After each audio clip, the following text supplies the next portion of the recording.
वालेकुम, आकाशा यासीन आपसे मुखातिब है नाज़रीन और आप देख रहे हैं न्यूज़ एंड व्यूज़।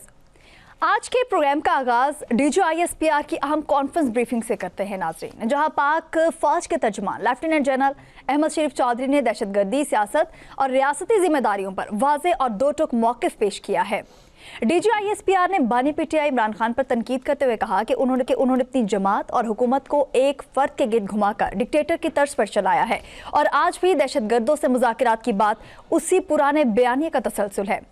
नाज़रीन, फौजी तर्जुमान ने फील्ड मार्शल का हवाला देते हुए वाज़ेह किया कि दहशतगर्दों से किसी किस्म के मुज़ाकरात नहीं होंगे और ऑपरेशन की मुखालफत दरअसल दहशतगर्दों के लिए साजगार माहौल पैदा करने के मुतरादिफ है।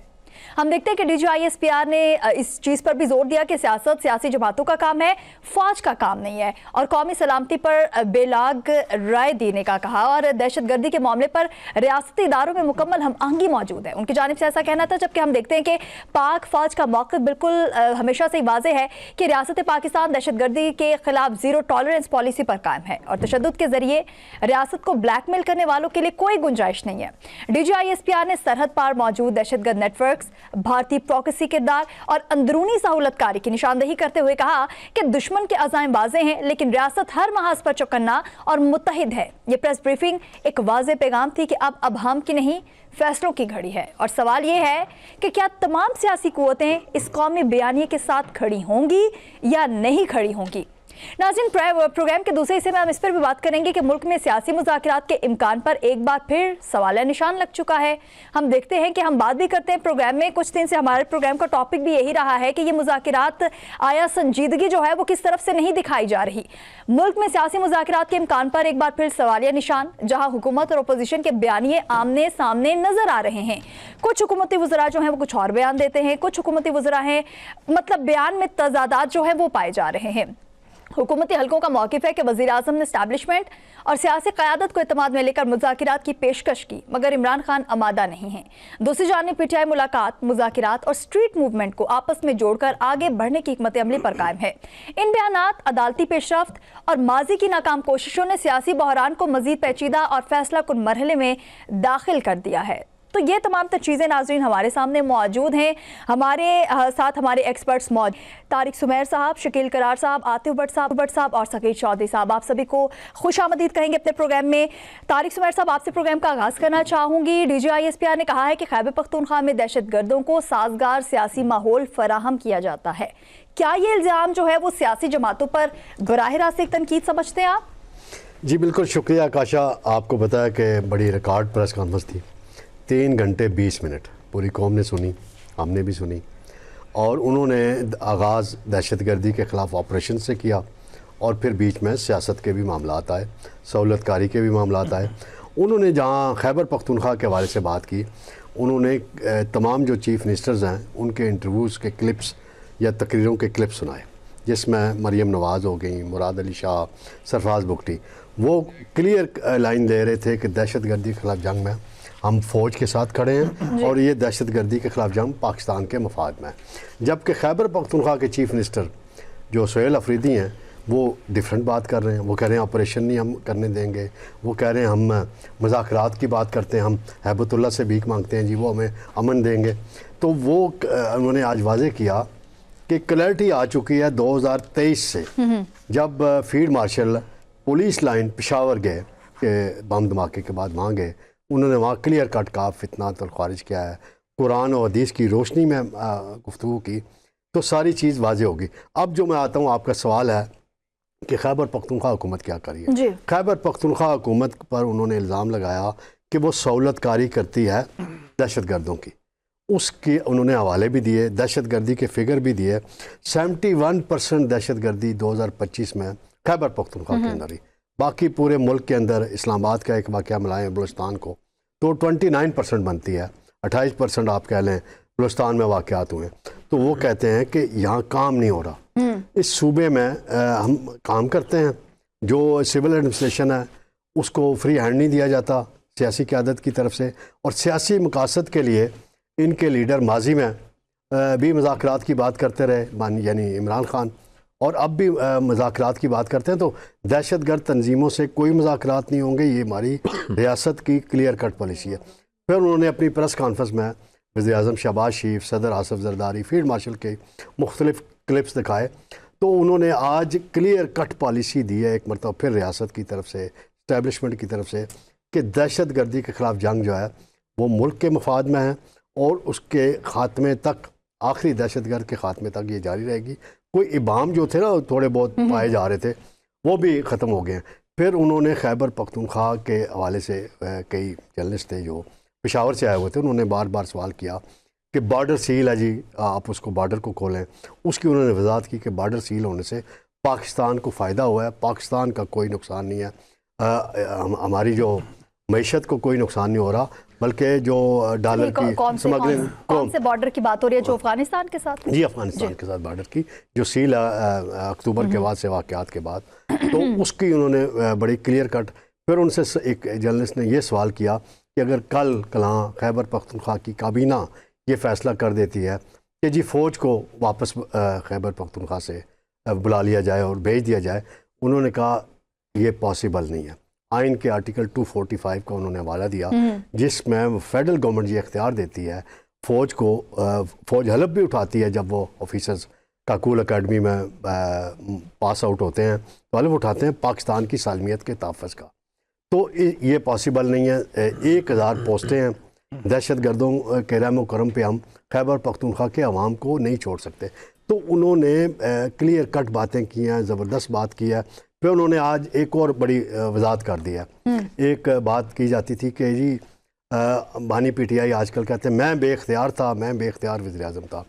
फिर उन्होंने कहा कि वो बाइख्तियार वज़ीर-ए-आज़म थे, मौजूदा हुकूमत भी बाइख्तियार है, वज़ीर-ए-आज़म भी बाइख्तियार है। फिर उन्होंने मिसाल दी कि जब वो बाइख्तियार वज़ीर-ए-आज़म थे तो आर्मी चीफ़ को बाप का खिताब या दर्जा दिया हुआ था।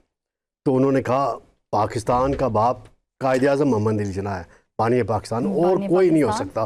तो ये बड़ी क्लैरिटी से उन्होंने हर चीज़ बयान कर दिया। अब केपी हुकूमत को सोचना है कि वो दहशत गर्दी के ख़िलाफ़ जंग में स्टेट के साथ खड़ी होती है, फ़ौज के साथ खड़ी होती है, या ये बयानियाँ अपना सियासी बयानियाँ बनाना है वो बनाए रखें, लेकिन दहशत गर्दी कौमी इशू है और पाकिस्तान के मफादात की जंग है, पाकिस्तान के तहफ़्फ़ुज़ की जंग है। फिर उन्होंने मिसाल दी, एक मेजर साहब अभी शहीद हुए थे डेरा इस्माइल खान के, उनका नाम लेके, मेजर हैदर शायद उनका नाम था, नाम लेके कहा कि खैबर पख्तूनख्वा के जवान भी और पुलिस भी कुर्बानियाँ दे रही है। तो सियासी क़यादत जिस तरह 3 सूबों की बाकी सियासी क़यादत है, फेडरल गवर्नमेंट है, वो क्लैरिटी के साथ वाज़े 2 टोक मौक़िफ़ के साथ खड़ी है। तो खैबर पख्तूनख्वा की हुकूमत को भी बाकी मामलात को पसे पुश डाल के जो मामलात हैं दहशत गर्दी के हवाले से कौमी यकजहती का इज़हार करना चाहिए। अफ़गान माज़रीन की उन्होंने फ़िक्र दी कि सिर्फ सर इस हवाले से मैं अलग से आपसे बात करूंगी। शकील करार साहब, 3 घंटे 20 मिनट एक तवील प्रेस ब्रीफिंग थी, तमाम तर चीज़ें जो है वो भी हमारे सामने आई।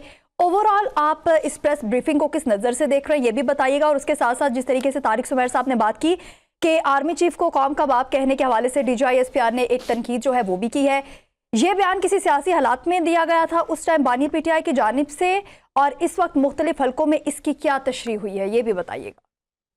शुक्रिया काशा। देखिए, मैं समझता हूँ कि आज की प्रेस कॉन्फ्रेंस से पहली बात तो ये कि बानी पीटीआई के साथ और पीटीआई के साथ जो मुज़ाकरात की एक मोमेंटम बना था और माहौल बन रहा था, तो उसमें अब ताख़ीर होगी। वो चीज़ें अब मेरा नहीं ख्याल के आगे सर किस तरीके से आपने ये चीज़ फील की कि अब ताख़ीर नज़र आएगी आपको मुज़ाकरात में? क्योंकि जिस तरह वाज़े तौर पे DGI-SPR ने सियासी जो चीज़ें होती रही हैं बानी पीटीआई के अकाउंट से या बाकी तकारीर होती रही हैं, तो वो उन्होंने हवाले दिए हैं और खुल्लम खुला उन्होंने वाज़े तौर पर बता दिया है कि माजी में क्या होता रहा है और अब क्या हो रहा है। मुख्तलिफ़ चीज़ों को उन्होंने डिस्प्ले भी किया। तो इससे ये साफ नज़र आ रहा है कि अब जो मुज़ाकरात अगर होने जा रहे थे तो वो उसमें ताख़ीर होगी। मैं ये नहीं कह सकता कि मुज़ाकरात होंगे नहीं, लेकिन उसमें ताख़ीर होगी। हम तो ये सोच रहे थे कि अगले चंद दिनों में शायद मुज़ाकरात जो है दोनों तरफ से संजीदा मुज़ाकरात शुरू हो जाएंगे, लेकिन अब ऐसा नज़र नहीं आ रहा कि फ़ौरी तौर पर कहोगे इसमें डिले आ जाएगा। जहाँ तक बात है DGI-SPR की दहशतगर्दी के ख़िलाफ़ कार्रवाइयों की, तो देखिए उसमें जो KPK से जो आवाज़ उठती आ रही है या बलूचिस्तान से उठती है आवाज़, उसमें अगर कोई पॉजिटिव चीज़ है वो तो ये है कि आवाम कह रही है कि आपने अगर ऑपरेशन करने हैं तो उनको, उनके नुमाइंदों को उसमें एतमाद में लिया जाए। अगर मैं समझता हूँ KPK की गवर्नमेंट को अगर इसमें एतमाद में लेकर ऑपरेशन किए जाएँ, उनकी मुकम्मल सपोर्ट, देखो माजी में भी हुआ था, माजी में भी इसी जमात की हुकूमत थी, तो उन्होंने जब ऑपरेशन किया था उस वक्त वज़ीर दाखिला जो इंसार थे, तो उन्होंने अपोजिशन से मिल के कुछ नकात तय किए थे, और वो नकात पूरे आप कह लें कौमी नकात थे। नेशनल इलेक्शन प्लान, जी जी, नेशनल एक्शन प्लान, उस पर बाद तब्दीली भी होती रही हैं, उस पर कई नकात पर तकरीबन मोर दैन 50% उसके जो नकात थे उन पर अमल दरामद हो रहा था, और अगर उसमें कुछ नकात रह गए थे तो उस पर भी बात होती रही है, तनकीद होती रही है कि ये चीज़ें क्यों छोड़ी जा रही हैं। तो उस वक्त आज के वक्त से ज़्यादा ऑपरेशन हुए थे, उस वक्त दहशतगर्दी का अरूज था। आज इतने नहीं, देखें ना अब जो फिगर दिए जा रहे हैं कि जो ऑपरेशन हुए इंटेलिजेंस बेस KPK में वो 14,000 समथिंग है, जबकि बलूचिस्तान में 58,000। तो सबसे ज़्यादा ऑपरेशन क्या होने बलूचिस्तान में हो रहे हैं जी। और इसी तरह दहशतगर्दी के वाक़यात देखें तो बलूचिस्तान और KPK में इतना फ़र्क नज़र नहीं आएगा आपको, लेकिन चूँकि KPK की ज़्यादा बॉर्डर लगता है अफगानिस्तान के साथ, तो अब बंद है, लेकिन अब ये अंदरूनी तौर पर हो रहा है। देखें, माजी में कुछ हवाले में देना चाहूँगा, जब TTP बनी थी तो उसमें मोस्टली पाकिस्तान में जो कालदम तंजीमें थी या उनके जो क्रिमिनल लोग थे मकामी तौर पर, वो उसमें शामिल हुए थे, और जब शामिल हुए वहाँ पर उन्होंने प्रोटोकॉल देखा, पैसा देखा, याशी देखी, तो फिर वो चीज़ सामने आना शुरू हो गई। देखें, जहाँ अब हम दहशतगर्दी की बात करते हैं ना, तो अब हमें जिस तरह कुछ अर्से से ISPR ने किया, बहुत अच्छा किया, लोगों के जहन में क्लियर कट ये मैसेज जाना चाहिए, बिठाना चाहिए कि भाई ये तहरीक तालिबान पाकिस्तान जो है वो कोई सवाब का काम नहीं कर रही है जी। वो अपनी याशियाँ सारी कर रही हैं, सारे वो जो गलत काम है दुनियावी तौर पर वो कर रहे हैं, और ये सिर्फ इस्लाम के नाम पर ये TTP बना के और अपने ही लोगों को, अपने ही पख्तूनों को मार रहे हैं, बच्चों को, ख़वातीन को। आप देखें जो खुदकुश हमले हुए उनमें 2 ख़वातीन भी शामिल थी खुदकुश हमलावरों में, तो अब ख़वातीन को भी इस्तेमाल करना शुरू हो गए हैं। तो ये आवाम को देखें बहुत अच्छा कर रही है ISPR। कि पहले तो वक्त था कि हम पाकिस्तान में जब अखबारात में हम काम करते थे, आज 20 साल 25 साल पहले, तो हम लिखा करते थे हसास धारा। फिर वक्त आया हमने लिखना शुरू किया IB, ISI, MI, फिर हम लिखना शुरू हो गए military intelligence, ISI, inter services intelligence.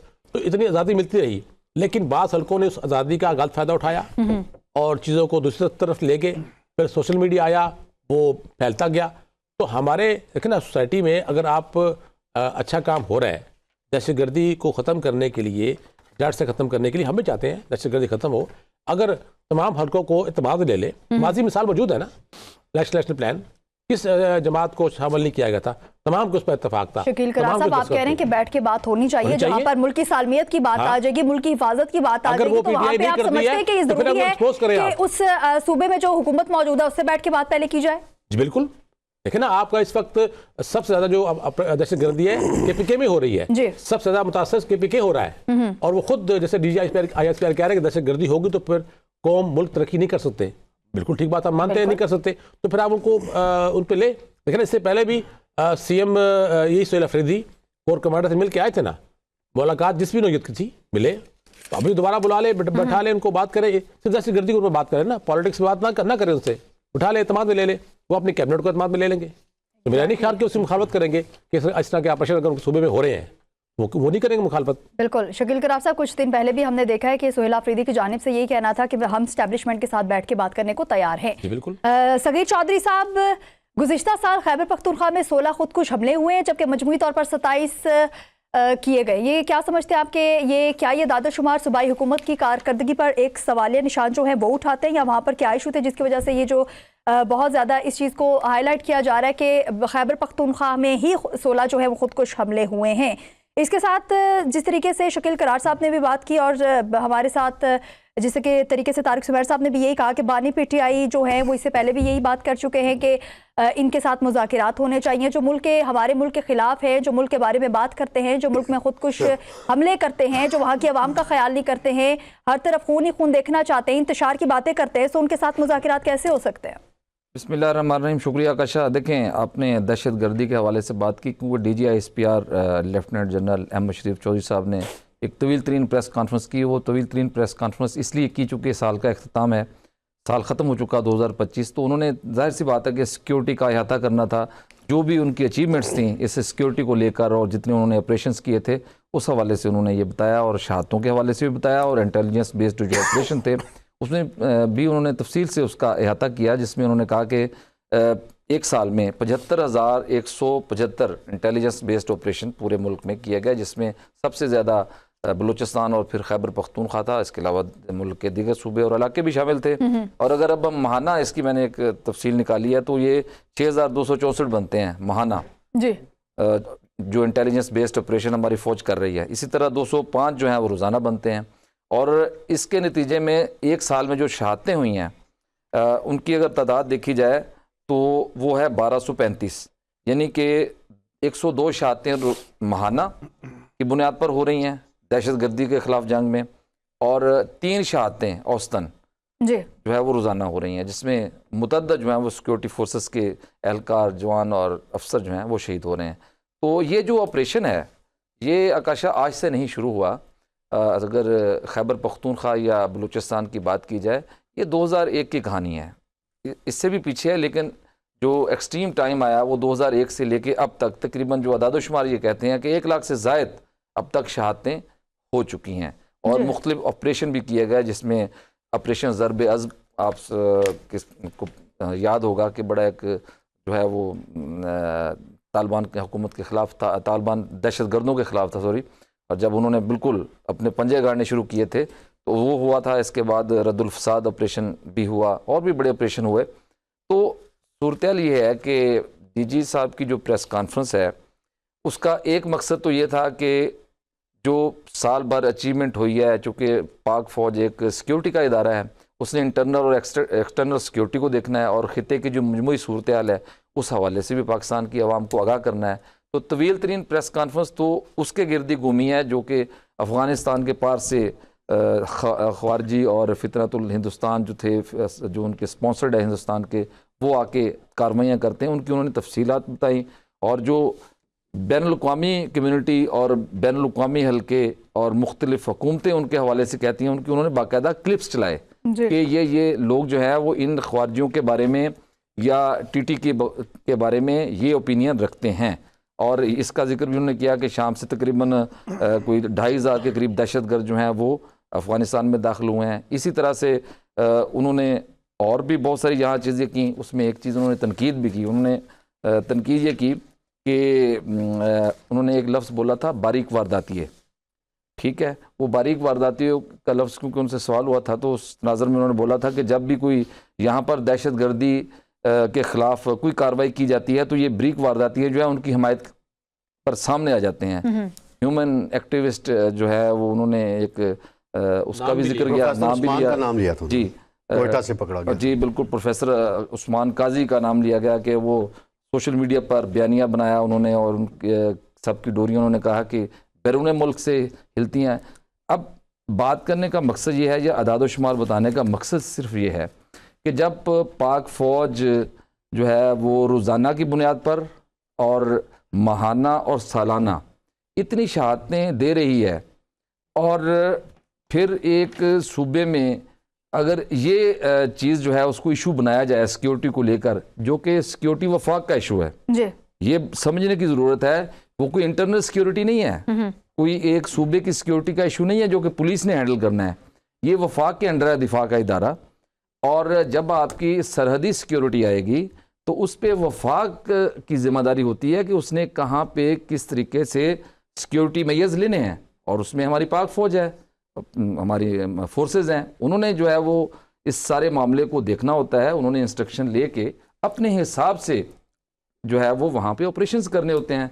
तो अब ठीक है, एक वहाँ पे ऐसी चीज़ होनी चाहिए। उन्होंने इसका भी तज़किरा किया। उन्होंने ख़ुसूसी तौर पर कहा कि जी एक इल्ज़ाम लगाया जाता है जी कि जो ये ड्रोन है इससे शायद शहरी इलाकों को निशाना बनाया जाता है। तो उन्होंने उसके क्लिप्स दिखाए। उन्होंने कहा कि ऐसा हरगज़ नहीं होता। जो आर्मर्ड क्वाड काप्टर हैं ये ख्वारजियों का ग्रुप वो इस्तेमाल करता है, ये फोर्सेस इस्तेमाल नहीं करती, वो करता है और वो जानबूझ के करता है। फिर उन्होंने कहा कि मसाजिद में बैठ के ये क्वाड कैप्टर जो हैं वो इस्तेमाल होते हैं और निहत्ते लोगों के ख़िलाफ़ होते हैं, फोर्सेस के ख़िलाफ़ भी। और उन्होंने बाकायदा क्लिप्स दिखाए, सबूतों के साथ दिखाए। तो जब आप बात करें इस्लाम की और इस्लाम के नाम पे आप दहशतगर्दी करें, आप ये बात करें कि फिर मुज़ाकरात किस चीज़ के होंगे। तो देखें, सूबे में अगर दहशतगर्दी हो रही है और वो दहशतगर्दी को ख़त्म करना है सिर्फ़ और सिर्फ हमारी फोर्सेस ने। तो इसमें अगर हम सुबह जो है वो उसके कुछ तहफ़्फ़ुज़ात हैं तो वो एक सियासी मामला है, ठीक है, वो उन कोई तहफ़्फ़ुज़ात को दूर कर देना वो चाहिए। तहफ़्फ़ुज़ात जो है वो सियासी मामला है, वो सियासत बैठ के हल हो सकता है, लेकिन उन्होंने किसी अवाम के साथ तो कोई ज्यादती कभी नहीं की। नहीं हमने कोई देखा है कि कोई अवाम के खिलाफ ऑपरेशन हो रहा है। ये तो ऑपरेशन हो रहा है उन खवारियों के खिलाफ, उन दहशतगर्दों के खिलाफ जो पाकिस्तान में इंतशार फैलाना चाहते हैं, पाकिस्तान के खिलाफ बात करते हैं, दहशतगर्दी फैला रहे हैं। बिल्कुल। आतिफ भट्ट साहब आपकी जानिब बढ़ना चाहूंगी। सर क्या समझते हैं, जिस तरीके से हमारे जितने भी एक्सपर्ट्स हैं उन्होंने तमाम तर चीज़ें हमारे सामने रखी हैं, DGISPR ने वाजे किया है कि TTP से कोई बातचीत नहीं होगी और फितना खवारिज के मराकज़ अफगानिस्तान में हैं, और इसके साथ ही हम देखते हैं कि एक तरफ तो ये बात हो रही है, दूसरी जानिब हम देखते हैं कि इस हवाले से भी बात हुई कि बानी PTI जो हैं वो बहुत दफ़ा ये बात कर चुके हैं कि मुज़ाकरात जो हैं वो होने चाहिए। मतलब ये दूसरे मुज़ाकरात की बात नहीं हो रही, बल्कि इस हवाले से बात हो रही है कि जो दहशतगर्द तंजीमें इनके साथ बैठ के बात होनी चाहिए, मुज़ाकरात होने चाहिए। इससे पहले भी बात हो चुकी है कि अगर बानी PTI को पेरोल पे रिहा कर दिया जाता है तो जो अफगानिस्तान के साथ मामलात ख़राब है वो बहुत हद तक सही हो सकते हैं। क्या समझते हैं, सब कुछ हो क्या रहा है? आकाशा, सबसे पहले तो मैं आज बात करूंगा कि जो रियासत है उसकी जानब से पहले भी अपनी पॉलिसी दी गई थी इन दहशतगर्दों के हवाले से, ख्वारिजियों के हवाले से, और आज जो 3.5 घंटे की प्रेस कॉन्फ्रेंस है उसमें जो शकूक व शबात अगर किसी को मौजूद थे तो आज वो ख़त्म कर दिए गए हैं कि जो दहशतगर्द हैं उनसे मुज़ाकरात किए जाएँ। मैं यहाँ पर ये थोड़ी सी ये ज़रूर तनकीद करूँगा इन सियासतदानों पर कि काश इनके ख़ानदान में से ये इन दहशतगर्दों के हाथों में या ये शहीद हुए होते तो फिर अगर इनके मुंह से ये अल्फाज निकलते कि इनसे मुज़ाकरात किए जाएं, हमें इनका जो वो हमारे जो शहीद हुए हैं, बेटा कह लें बेटी कह लें या जो भी, तो फिर इनके मुंह से ये बात अच्छी भी लगती थी। अब जिन ख़ानदानों के शुहदा हैं उनको जब ये बात की जाती है कि ये हम तालिबान से या दहशतगर्दों से मुज़ाकरात करते हैं, तो आप अंदाज़ा नहीं लगा सकते कि उनके वो क्या उन पर बीती होगी, कि उनके जख्मों को किस तरह हम ताज़ा करते हैं। कि जब हम कहते हैं कि जो हमारे बच्चों के कातिल हैं अब हम उनसे हाथ मिलाएंगे, और यही जो पॉलिसी है वो माजी में भी अपनाई गई, और उसका आपने रिएक्शन देखा। जो मुट्ठी भर दहशतगर्द थे जब उनसे मुज़ाकरात किए गए, उनको वो किया तो वो पाकिस्तान में आकर उन्होंने डेरे लगा लिए। और अब ये जो तमाम तर गेम हो रही है ये बेसिकली एक सियासी गेम है।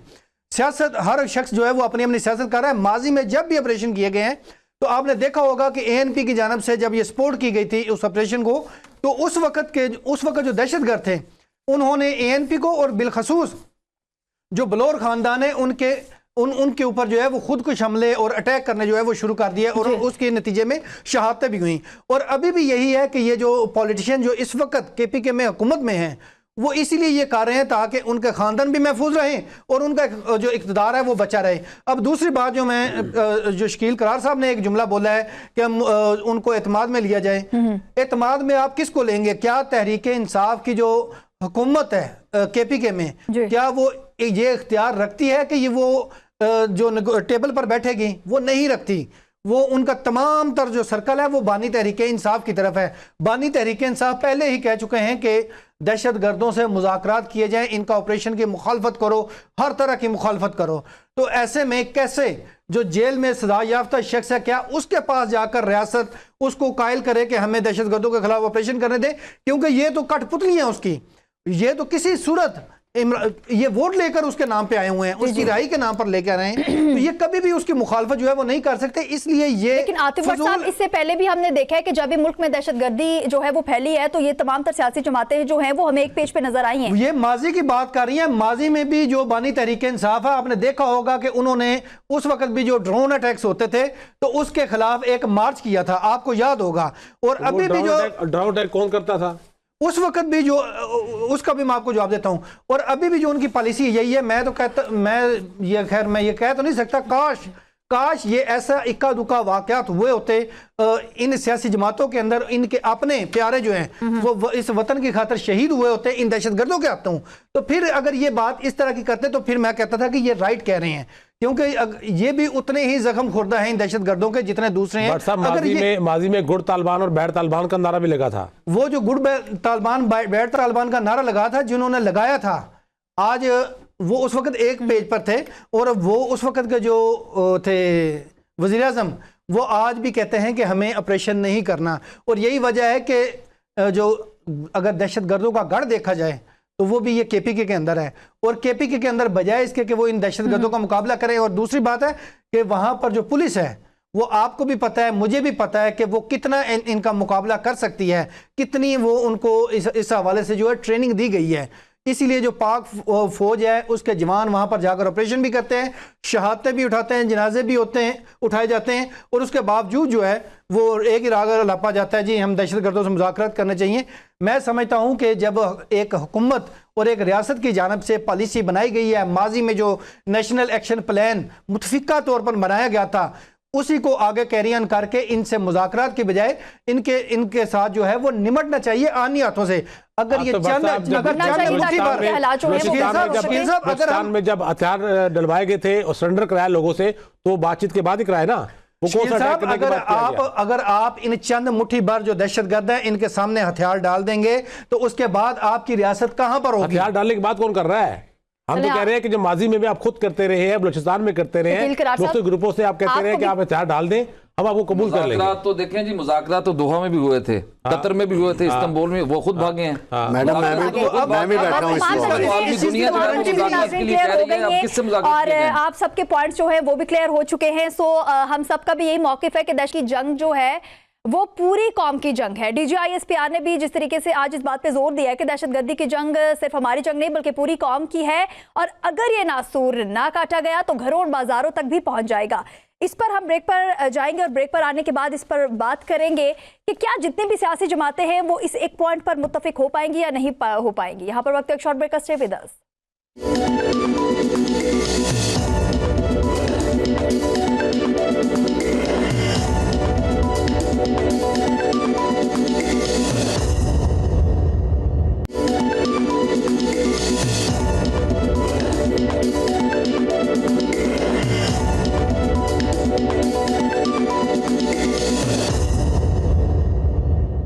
Welcome back. एक मरतबा फिर आपको खुशामदीद कहेंगे। तारिक सुमैर साहब, DGISPR ने जोर दिया है कि दहशतगर्दी की जंग पूरी कौम की जंग है, और अगर ये नासूर ना काटा गया तो घरों और बाजारों तक पहुंच जाएगा। क्या तमाम तर सियासी जमातें जो हैं वो इस एक पॉइंट पर आपको मुत्तफिक होती नजर आ रही हैं? सवाए एक जमात के बाकी तमाम जमातें मुझे मुत्तफिक नज़र आती हैं। अपना अपना नुक्ता नज़र ज़रूर होगा हर जमात का। आज DGISPR ने ANP की लीडरशिप को बड़ा अपना अप्रिशिएट किया और कहा कि उन्होंने वो दहशतगर्दों के ख़िलाफ़ खड़े हुए। जैसे अभी आतिफ साहब ने या किसी ने हवाला दिया बशीर बलौर फैमिली का, बशीर बलौर साहब शहीद हुए थे, उनकी फैमिली के और लोग, और मियाँ इफ्तिखार साहब का बेटा भी शहीद हुआ था, गोलियों का निशाना बने थे। तो ANP उन्होंने वहाँ क्लिप एक ट्वीट दिखाया इमरान खान का। इमरान खान के ट्वीट में एक लफ्ज़ इस्तेमाल किया गया था कि जी दहशतगर्दों से पंगा नहीं लेना, क्योंकि उसका मुखाफिफ मतलब यही निकलता है ट्वीट किया, एग्जैक्ट अल्फाज मुझे अभी याद नहीं आ रहे, कि जी क्योंकि ANP ने पंगा लिया था तो उसकी पॉपुलैरिटी ख़त्म हो गई थी, है दोबारा हुकूमत में नहीं आ सके। 2008 से 13 तक उनकी हुकूमत थी वहाँ। फिर DGISPR ने जमात इस्लामी हो गई, JUI होगी, पीपल्स पार्टी होगी, नून लीग होगी, कहा कि इनके लीडरों पे और इनके दफातर पे हमले हुए, लेकिन आज तक PTI के किसी लीडर पे कोई हमला इन दहशतगर्दों ने नहीं किया, जिससे ये साबित होता है कि एक दूसरे के साथ मिले हुए हैं। तो क्या नून लीग पे हुआ कोई हमला? जी हुए हैं, जी बिल्कुल। बताएंगे जरा कौन? जी बिल्कुल हुए हैं, माजी में हुए हैं। किस पे हुआ? उनके लीडरों पे, KP के अंदर हुए। मैं अमीर मकाम जो है उस पर 6 खुदकुश हमले हुए। मैं पंजाब की बात कर रहा हूँ। नहीं, पंजाब में भी हुए। अच्छा। आप छोड़ देना इसको। छोड़ क्यों दूं? नहीं, आप मुझे जो बात है वो मुकम्मल करने दें। इसमें वो ये कहते हैं कि इससे साबित होता है कि इनका कोई गठजोड़ है, इनके मफादात उनसे वाबस्ता हैं दहशतगर्दों से। फिर उनसे सवाल हुआ, एक बड़ा इंटरेस्टिंग सवाल था कि जी एक बयानिया बना हुआ है कि 2021 में जो फैसला हुआ अफ़गान तालिबान से मुतल्लिक़, यहाँ दहशतगर्दों को वापस लाने से मुतल्लिक़, तो वो अब कहा जाता है कि ये फ़ैसला उस वक्त की मिलिट्री इस्टेब्लिशमेंट ने किया और इससे हमारा कोई तल्लुक़ नहीं, हम तो बेख्तियार थे। जिसके जवाब में उन्होंने कहा कि जी वो DGI को उन्होंने सियासी मकासद के लिए इस्तेमाल किया, तो वो आजकल किधर हैं। तो उन्होंने वाज़े किया कि बानी PTI बाइख्तियार वज़ीर-ए-आज़म थे, जो मर्ज़ी चाहते थे फ़ैसला करते थे, और अभी मौजूदा वज़ीर-ए-आज़म भी बाइख्तियार हैं। तो बड़ी क्लैरिटी से फिर उन्होंने बात कर दिया।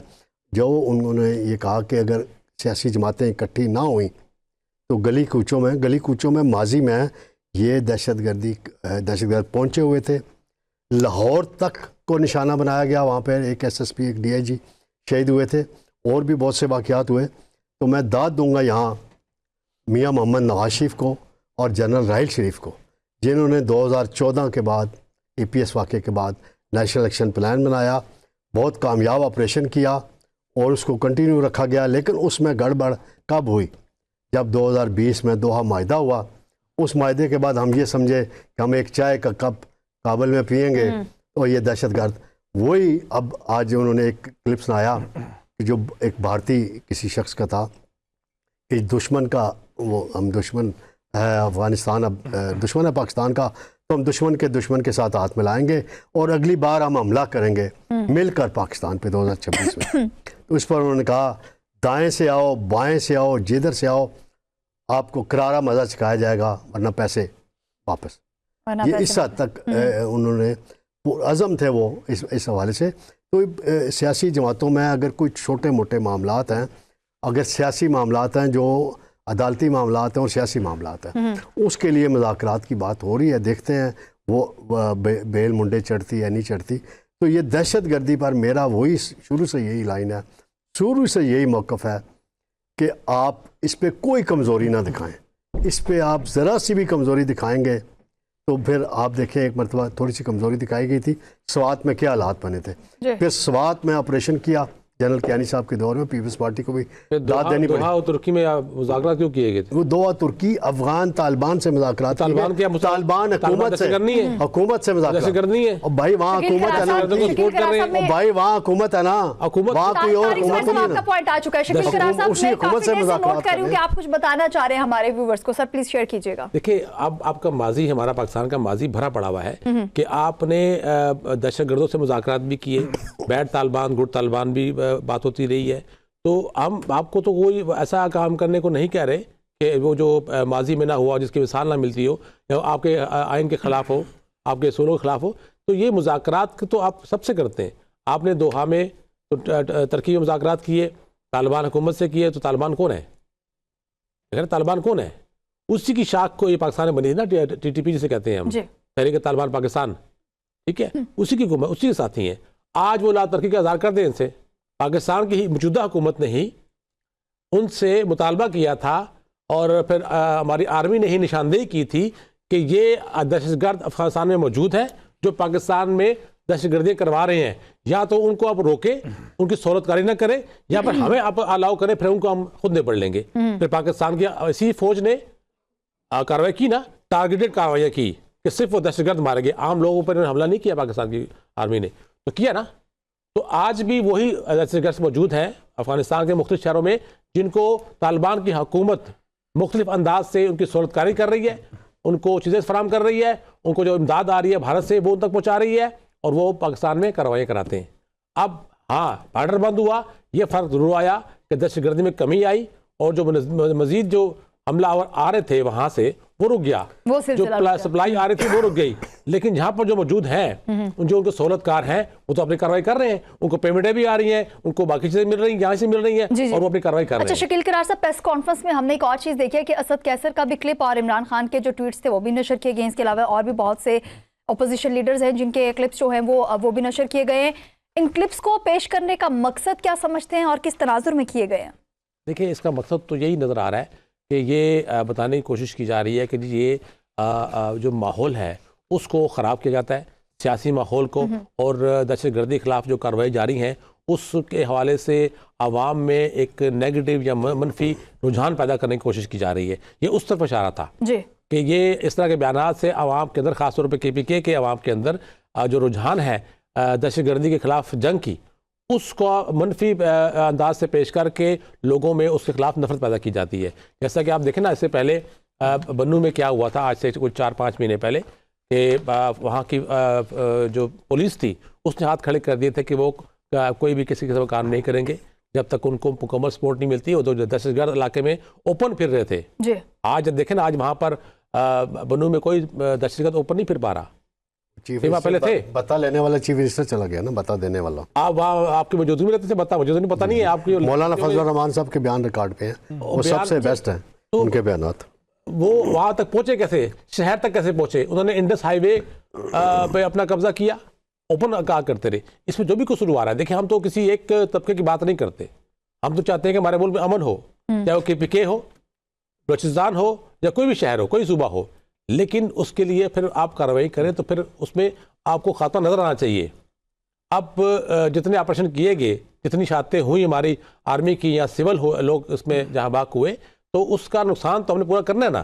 तो उसका तरीक़ार यही है कि आप चीज़ों को बेहतर अंदाज से करने के लिए आपने माजी में मुज़ाकरात किए हैं, तो एक कोशिश कर ले, एक कोशिश कर ले किसी भी सतह पे। अगर आपको रिस्पॉन्ड नहीं मिलता पॉजिटिव, तो फिर आपके पास एक मौका आ जाएगा, आप ये कह सकेंगे दुनिया को कि हमने इस जमात से भी मुज़ाकरात की बात करने की कोशिश की, लेकिन उन्होंने इस पर टेबल टॉक पर नहीं आए, तो इसका मतलब है कि इनकी सपोर्ट कर रहे हैं। बात खुल जाएगी, बिल्कुल खुल जाएगी। सगीर चौधरी साहब, हम देख रहे हैं कि शाम से 2500 दहशतगर्द अफगानिस्तान पहुंच चुके हैं और अमरीकी असलाह दहशतगर्दों के हाथों में इस वक्त। खित्ते पर इसके क्या असरात जो हैं वो इन फ्यूचर आप देख रहे हैं? जी बिल्कुल, देखें शाम से सपोर्ट है ना दहशत गर्दों की, और अफ़गानिस्तान में तो धड़ाधड़ जो है वो फैक्ट्री है दहशत गर्दों की। जहाँ भी दहशत गर्द होगा वो सीधी पनाह लेगा कि अफ़गानिस्तान आ जाएगा। अफ़गानिस्तान तो उनके लिए ओपन मुल्क है, उनके दरवाजे खुले हैं दहशत गर्दों के लिए। यही तो बात पाकिस्तान करता है कि अफ़गानिस्तान को रोका जाए इससे, क्योंकि अफ़गानिस्तान और भारत का एक नेक्सस है, गठजोड़ है, तो भारत उनको पुष्टपुराई करता है उनकी, और जितनी भी सपोर्ट है हर किस्म की, लॉजिस्टिक सपोर्ट है, माली सपोर्ट है, और भी टेक्निकल सपोर्ट है, वो सारी इनको देता है। ये जो बंदूक की नोक पे कब्ज़ा ग्रुप है तालिबान रजीम, और इन्होंने वहाँ पे बेड़ा गर्क किया हुआ है, जीना हराम किया हुआ है वहाँ पे जो रहने वाले लोग हैं। तो ये शाम से आने वाले लोग हैं, ये देखें 6000, ये सलामती कौंसिल में भी कुछ दिन पहले जो है वो ये बयान आ चुका है, अक़वाम मुत्तहिदा की सलामती कौंसिल में भी, ये तकरीबन 6000 जंग जो है वो ख़तरनाक है पूरी दुनिया के लिए, और अफ़गानिस्तान का नाम लिया जा रहा है। ये सारे जो है वो अफ़गानिस्तान से ऑपरेट होते हैं। बात हो रही थी यहाँ पर, एक मैं छोटी सी गुजारिश करता हूँ कि मुज़ाकरात के हवाले से मैं थोड़ी सी क्लैरिटी देना चाह रहा हूँ कि जो मुज़ाकरात थे दोहा में हुए या फिर इसके बाद इस्तांबुल में हुए, तो वो मुज़ाकरात तालिबान के कहने पे हुए थे, तालिबान की रजीम की फरमाइश पे हुए थे। उन्होंने हाथ जोड़ के कहा था कि ये ऑपरेशन बंद करें हमारे खिलाफ, हम आपके साथ मेज़ पे आने के लिए तैयार हैं, हम मुज़ाकरात करते हैं। फिर बीच में हमारे दोस्त मुल्क पड़े जी। जब पाकिस्तान ने कहा कि नहीं आप हमारी सालमियत के लिए ख़तरा हैं, तो दोस्त ममालिक ने उनसे मुज़ाकरात के लिए हामी भरी, पाकिस्तान को एग्री किया, पाकिस्तान मुज़ाकरात की टेबल पर बैठा, और यही वो लोग हैं जो वहाँ पे मुज़ाकरात करने के लिए तैयार हुए। सारी चीज़ें इन्होंने मान ली। जब इनको कहा गया कि आप रिटर्न में लिखें तो ये भाग गए। फिर इसके बाद दोबारा से सेशन हुआ, फिर दोबारा से सेशन हुआ, फिर ये नहीं माने। इवन के एक दफ़ा तो जब इस्तांबुल से वापस आ रहे थे तो पाकिस्तानी वफ्द को एयरपोर्ट से वापस जाना पड़ा। बिल्कुल, दोस्त मुल्क ने ये फिर एक रिक्वेस्ट की कि आप एक दफ़ा फिर कर लें। देखिए ये हम मुज़ाकरात के हमेशा से हामी रहे हैं, हमने तो ये दहशत गर्दों से मुज़ाकरात करने की आलमी सतह पर भी कोशिश की, क्योंकि आलमी सतह पर जो दोस्त ममालिक हैं हमारे, वो ये समझते हैं कि ये खित्ते की सालमियत के लिए ख़तरा है, क्योंकि ये सिर्फ पाकिस्तान के लिए ख़तरा नहीं है, ये खित्ते की सालमियत के लिए ख़तरा है, और ख़तरा बने हुए हैं। तो इसलिए मुज़ाकरात इस वजह से हुए थे। पाकिस्तान या पाकिस्तानी फ़ौज या पाकिस्तान की हुकूमत कभी मुज़ाकरात से पीछे नहीं हटी। और रही सियासी जमात की बात, तो सियासी जमात जो है वो भी अपनी है। सियासी जमात को बहुत अच्छे से तरीके से पता है कि जो सिक्योरिटी के इश्यूज़ हैं इस वक्त खैबर पख्तूनख्वा में, वो कितनी संगीनी इख्तियार कर चुके हैं। स्वात ऑपरेशन अगर ना होता तो आपको पता है कि घर घर और गली कूचे में ये दहशतगर्द दंदनाते फिर रहे थे, आप घरों से बाहर नहीं निकल सकते थे। ये हालात हो गए थे वहाँ पे कि गली मोहल्ले में ये दहशतगर्दों का राज होता था। लेकिन वहाँ पे ऑपरेशन हुआ, ठीक है, IDPs का एक दौर आया, वहाँ पे लोगों को नकल मुकानी करनी पड़ी, मुश्किल वक्त होता है, कौम को उस पर साथ देना पड़ता है। तो पाक फ़ौज ने शहादतें भी दी, जितना कि रिकॉर्ड हो चुका है 1 लाख से ज़्यादा शहादतें, वो कम नहीं होती, जिसमें अवाम की भी एक बड़ी तादाद शामिल है। तो ये सारी चीज़ें जो हैं ये सिर्फ और सिर्फ मुज़ाकरात भी करने की कोशिश की गई। जब आप मुज़ाकरात की ज़बान ना समझें और आप मुझे बताएं कि दहशतगर्द जो है वो मुज़ाकरात की ज़बान समझता है, वो तो गोली की ज़बान समझता है। दहशतगर्द कभी मुज़ाकरात की तरफ नहीं आता। अब देखें, जो बंदा मस्जिद में बैठ के निहत्ते लोगों पे, ये वीडियो क्लिप चलाए गए ना DGISPR की प्रेस कॉन्फ्रेंस में, सबूत है ना दुनिया को दिखाने के लिए कि मस्जिद में बैठ के आप निहत्ते लोगों पे गोलियां चला रहे हैं। कौन सा मजहब आपको इजाज़त देता है क्या इस्लाम में ये जायज़ है? आप एक तरफ तो इस्लाम का प्रचार करते हैं और इस्लाम की आड़ में लोगों को जो है वो खुदकुश बम्बार तैयार करते हैं और खुदकुश हमले करते हैं, और फिर मस्जिद में बैठ के आप जो है वो इस तरह की कार्रवाइयाँ कर रहे हैं, फायरिंग के वाक़यात हो रहे हैं और लोगों पे आप जो है वो गोलियाँ चला रहे हैं। ये सारे लोग जो हैं इस वक्त, इनका कोई ना मज़हब है, ना इनका कोई इस्लाम से लेना देना है, ना इनका इंसानियत से कोई लेना देना है। इनको सिर्फ गोली की ज़बान समझ आती है, ताकत की ज़बान समझ आती है, और जब पाकिस्तान ताकत का इस्तेमाल करता है तो फिर भागते हैं दाएं बाएं, भागते हैं यहाँ वहाँ और फिर हमें नज़र नहीं आते। क्या समझते हैं आतिफ भट्ट साहब, जो हमारे प्रोग्राम का जो दूसरा हिस्सा था उसमें हमने बात करनी थी इस हवाले से कि क्या ये मुज़ाकरात जो बानी पीटीआई या कह लें भाई पीटीआई की जो मौजूदा क़यादत है या पीटीआई और हुकूमत के दरमियान हो पाएंगे या नहीं हो पाएंगे? वज़ीर आज़म ने इस्टेब्लिशमेंट और सियासी क़यादत को इत्मीनान में लेकर मुज़ाकरात की पेशकश की, मगर इमरान खान आमादा नहीं है। क्या समझते हैं कि क्या इमरान खान ही आमादा नहीं है या कोई और नहीं चाहता कि ये मुज़ाकरात हो पाएँ? आकाशा बहुत शुक्रिया। ये सवाल जो है ये इसका सीधा सा जवाब है कि एक शख्स जो है वो मुज़ाकरात नहीं करना चाहता इस हुकूमत से जी। अगर आप पीटीआई के अरकान कौमी, सूबाई और सेनेटर्स की फर्दन उनसे अकेले में मुलाकात करके पूछें, जो हमारे हमसे होती है, बल्कि यहाँ तक कि स्पीकर के पास जाकर भी ये कहते हैं कि वो हमें उसकी बात मानना पड़ती है क्योंकि उसकी वजह से वोट मिला है, वगरना वो लोग मुज़ाकरात के लिए तैयार हैं। यानी कि पीटीआई की सारी पार्टी एक तरफ और बानी तहरीक इंसाफ का फैसला जो है वो एक तरफ, और ये मुज़ाकरात किसी सूरत भी होते हुए नजर नहीं आ रहे, क्योंकि एक शख्स जो है वो अपनी अना लेकर बैठा हुआ है कि जिसने मुज़ाकरात करने हैं मुझसे करो, और फिर उसने आगे जो खिलाड़ी खड़ा किया है वो भी वही है कि जो उनको नापसंद है। हमेशा जो मुज़ाकरात का रास्ता होता है वो तभी हमवार होता है कि जब दोनों फ्रीकैन के दरमियान सालसी का किरदार अदा करने वाला, दोनों अतराफ का वो पसंद आने वाला हो, तो उस वक्त जाकर ये मुज़ाकरात कामयाब होते हैं। और अभी जिस शख्स को मुज़ाकरात का टास्क दिया गया है वो पहले भी शदीद तनकीद का निशाना बनाता रहा है और अब भी वो शदीद तनकीद का निशाना बना रहा है। हालांकि जो सालिस होता है उसका पॉजिटिव किरदार होता है। इसकी मिसाल दे देता हूँ कि स्पीकर अयाज सादिक हैं, वो बार बार जब सालसी का किरदार अदा करने को तैयार होते हैं दोनों को बिठाने के लिए, तो आपकी उनकी देखें वो उनकी जो जुमलाबाजी होती है वो नहायत शास्ता और बड़े मस्बत अंदाज में दोनों फ्रीकैन जो हैं उनको टेबल पर बिठाने की कोशिश करते हैं। अगर वो पीटीआई के खिलाफ या हुकूमत के खिलाफ बात करेंगे तो फिर दोनों में से एक फ्रीक जो है उसको नापसंद करना शुरू हो जाएगा, और यही वजह है कि नापसंद शख्सियत को आगे लाकर मुज़ाकरात। और सबसे बड़ी बात कि जो बानी तहरीक इंसाफ हैं वो बार बार हर बार उनकी पार्टी के लोग उनको जाकर ये कोशिश करते रहते हैं, कायल करने की भी कोशिश की गई, लेकिन उन्होंने कहा जी इस हुकूमत से मुज़ाकरात नहीं करने। उसकी एक बड़ी रीज़न ये है कि माजी में भी जब ये हुकूमत में मौजूद थे, वज़ीर आज़म थे, तो उस वक्त भी ये अपोजिशन से हाथ नहीं मिलाते थे, और आज भी उसी जो कल की अपोजिशन आज की हुकूमत है उससे वो किसी सूरत हाथ मिलाना तो दूर की बात, उनसे बातचीत करना। और आप अक्सर देखते होंगे कि पार्लियामेंट के अंदर पीटीआई के जो लोग हैं वो हुकूमती एमएनए से हाथ मिलाने से गुरेजा करते हैं कि कहीं ये बात आगे पता चल गई तो वो हमारी जो वो सख्ती ना शुरू हो जाए। तो इसलिए वो तो बिल्कुल प्लेटफॉर्म जो है वो पार्लियामेंट का भी इस्तेमाल करना चाहते हैं, मुज़ाकरात का भी, क्योंकि उनका माइंड सियासी है। और यहाँ पर जो उनकी लीडरशिप है, जो बानी तहरीक इंसाफ है, वो किसी भी किस्म का ना तो मुज़ाकरात करने की कोशिश करते हैं और ना ही इनको करने देंगे। और जो बार बार ऑफर्स की गई हैं उनको बार बार रिजेक्ट किया गया है, और इसका ये शायद ये मतलब दिया जा रहा है जो हमें मुज़ाकरात की ऑफर की जाती है वो इसलिए कि हमने हुकूमत को दबा लिया है।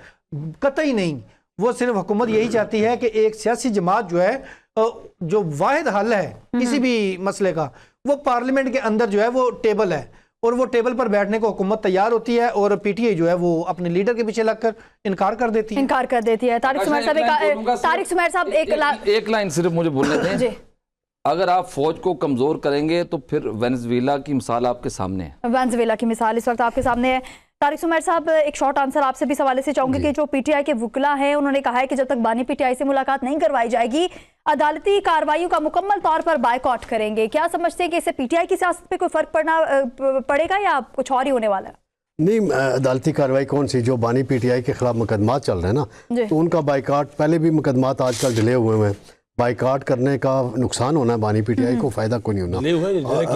जो भी है जिस वजह से भी हुए हैं तो उसका आप बाइकाट कोई हल नहीं होता, अदालतों में पेश हो और उन्हें बरी कराएं, बजाय कि उन्हें सजाएं मजीद करवाएं। सर ऐसे उन्हें मुल्ला बरी का क्या कराएं। फायदा जिनके होते हुए मुलाकात करवाई नहीं जा रही है? अल्लाह के अदालती हुक्म नहीं, नहीं है, मुलाकात बात से अदालती हुक्म आया है, लेकिन मुलाकात नहीं हो रही। एक मुलाकात अयाज सादिक साहब ने और बैरिस्टर गौर ने कराई थी ना, उसका क्या नतीजा निकला? सर क्या नतीजा निकला, क्या हो गया मुल्क में, क्या हो गया? जेल मैनुअल होता है, उसको भी फॉलो करना होता है कि क्या मुलाकात में सियासी बातें हो सकती हैं या कानूनी बातें हो सकती हैं।